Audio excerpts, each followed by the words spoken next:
Hey gang, so a quick note today about captive lending relationships. So we have a home that we've been in since 2003, and the boiler is now starting to not quite properly function, as we all do, I guess, as we get a little older.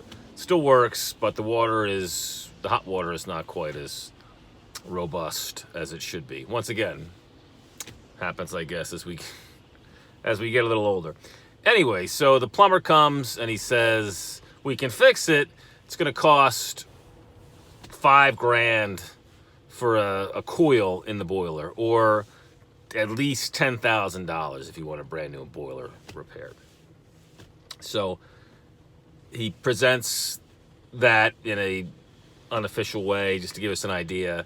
And then his company, good local plumbing contractor that we've used in the past, not terribly overpriced at all, pretty good level of service.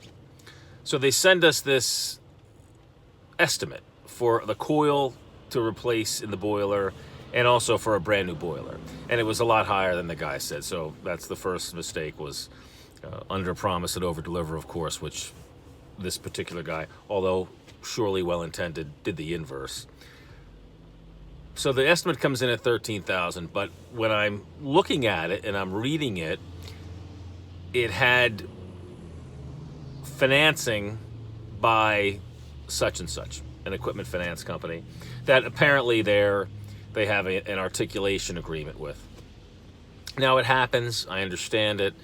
I like to think that we're on a list somewhere that is somewhat captive, but just as a public service announcement on a rainy, dreary day here in Central Mass, is you are not captive based on who your equipment vendor chooses to refer you to. Because remember, there's compensation on their end. They are incented to give that referral. Make no mistake there. So if you're having any sort of major work done in your business or on your home, and you get a communication from the vendor and it clearly communicates who the financing is through, remember, you always have a choice, and you should exercise that choice with a commercial finance broker that has wholesale relationships that can provide you entree to lower rates, lower fees, better terms, most of the time, most likely, than whoever this captive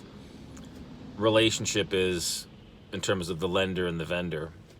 This also happens, we see it all the time in commercial endeavors. We just encountered it the other day where we were on a sales call to a very successful auto body shop, and we're up against an equipment finance company that the spray booth guy recommended. Now, this particular business owner, that turned him off. He didn't like the fact that the spray booth guy was jamming this other lender down his throat. So I think we're going to get that deal. But once again, if you're a business owner and you're not quite sure how to navigate these waters, the low-hanging fruit, the easiest thing is just call the company that's on the paper. Well, not only is there a margin built in for that company, there's a margin built in for the referring source.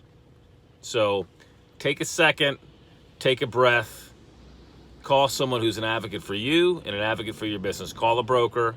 They'll work on your behalf. They'll get you the best deal around. And you have peace of mind knowing that not only are you getting the best rate and fee execution, but you're getting a choice. You're not simply just going with whatever name is on the paper. That's all I got.